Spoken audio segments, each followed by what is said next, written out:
Thank you so much. I'm called by the name Onen George. I work for Tranquility for Humanity organization. It is a national organization which is established in 2022. So far, we managed to do three activities. The first activities was awareness on COVID-19, which is supported mainly by the board and with support from the Ministry of Health. We also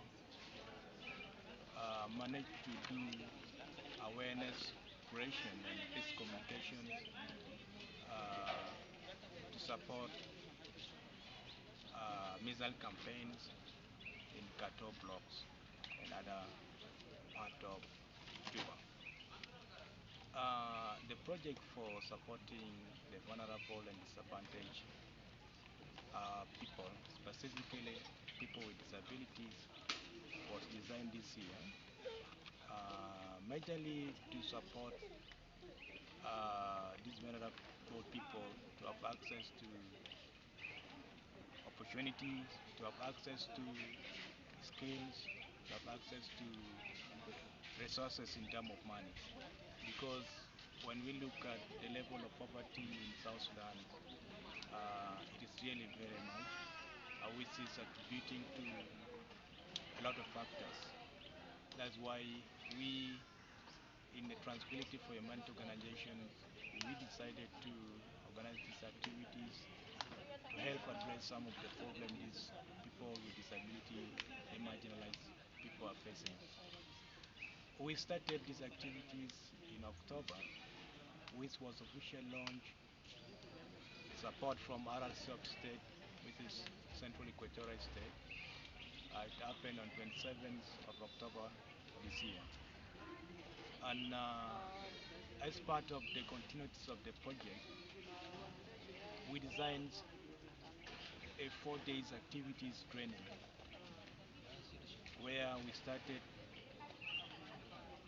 on Tuesday, and today it is the closure of this program.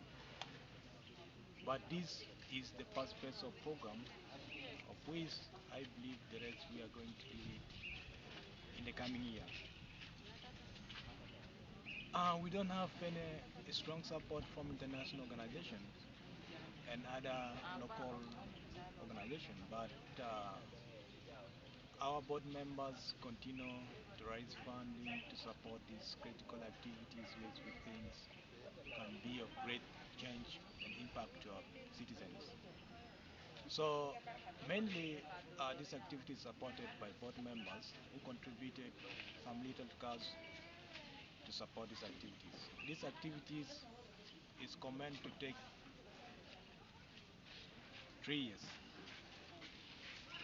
We are doing it through pacing, which is this is phase one. After this group, we are going to phase two. Throughout the course of 3 years, we'll be exactly doing great to support these people. And these activities is targeting 15 people from different block of university councils.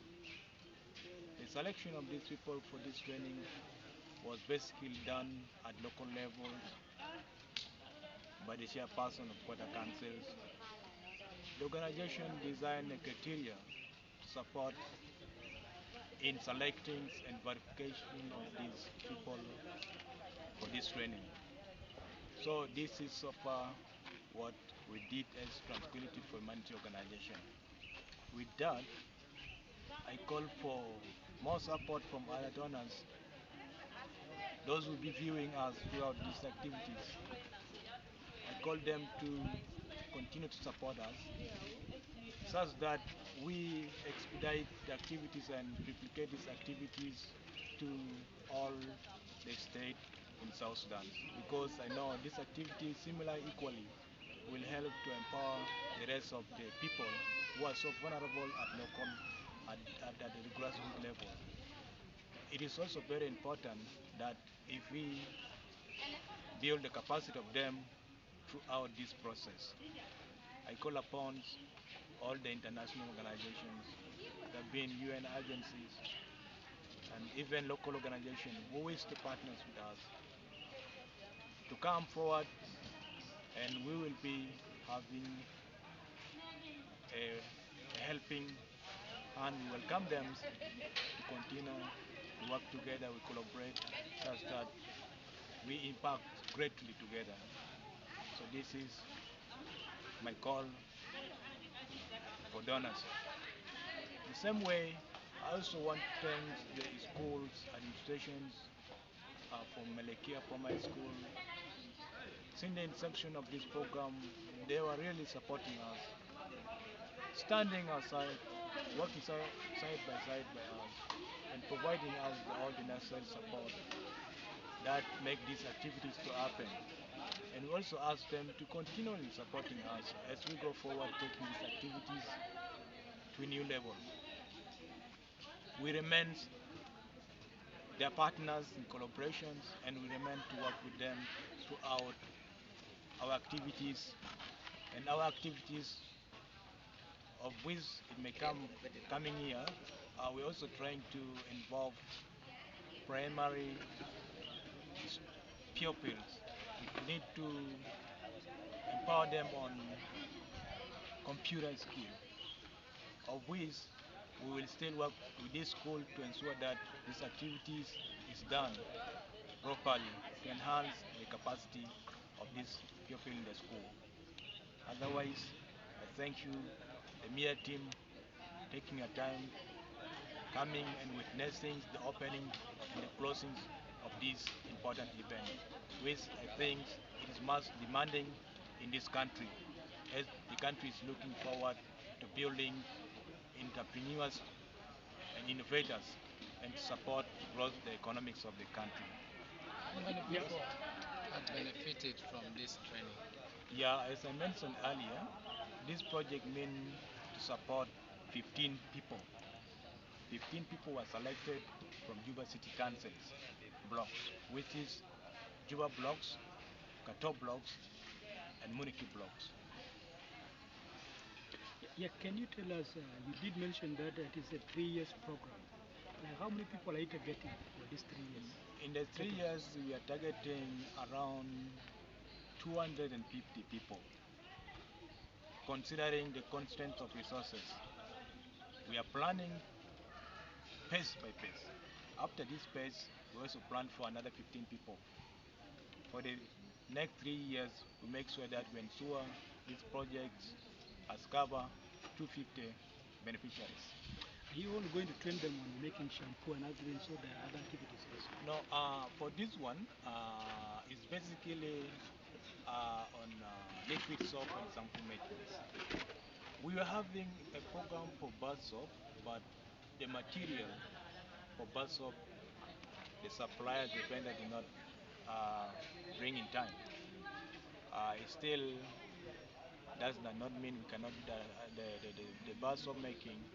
We will do it maybe coming year because these same people we train them today. We need them to do it the bar soap because bar soap making is difficult than this one. For bar soap, for bar soap, it will take time and it require numbers of days. That's why the day we put for conduct of these activities is very short. It's very short. And through our consultation with the trainers, we believe these 4 days is enough for these activities. But when we want to bring in workshop, it requires to take more than 2 weeks, and the process will be long. And considering people are going for eczemas, it is also hard. That's why we limited these activities to only liquid soap and shampoo. But the project is necessary meant to cover all the three aspects, which is liquid soap and shampoo and bar soap. This is the overview of our program. Somebody may wonder why you choose these three things, and there are other things that you can train them on. Yeah, basically we are looking at quick win situations because we realized that there are so many activities women can do that can help bring them income. These are income generating activities. But we look at this one. This is the easy one. The easy one that if we train them into this one, they can easily access opportunity to getting additional and alternative income that can support them to do something. Because this project and this kind of activities is a multi-purpose soap, liquid soap. You can sell them in different places and it has huge demands for use. You go around, you see people with motorcycle going to hotels, going most of the even in my house happy because it has different uses. That's why we call it multi-purpose. And it is easy for those who access the training now to to build on, to build on from here and give them opportunity to venture into the business they want. This is just the stage. This is just the beginning for them. So that's why we realize that this type of business, after doing market assessment, we realize that this business is key. It is a quick win business. Sometimes you don't need to look for buyers. Buyers will come. When you just display to them, they will come. This is what I can say. Okay, what do you want to see from this? Because whenever you have a project, there is a vision that you want to see. Can you tell us what is your vision on conducting this kind of training? That is one. Two, as we know, in every country, there are rules that things should abide to. And we have South Sudan National Bureau of Standard. I wonder, do you have a link with them to satisfy whether these products are really of quality? Yeah, let me start answering by the last one. We are collaborating with relief and rehabilitation of national, no, of the state government. Going forward, I think we will introduce the same product to be verified by RRC. RRC, through our request to them, we can coordinate with the Bureau Standard. This is the first approach that we are going to use. And the vision for us doing this thing because we wanted to contribute to reducing of poverty in South Sudan. And we also wanted to reduce unemployment because our dependence on specific kind of work does not help at this specific time when people are competing for the resources. That is why we also, like like other organizations, equally we wanted to contribute to reducing poverty and contributing to job market. So that's why we wanted to train these people on these entrepreneurs skill development project to support them. Thank you so much.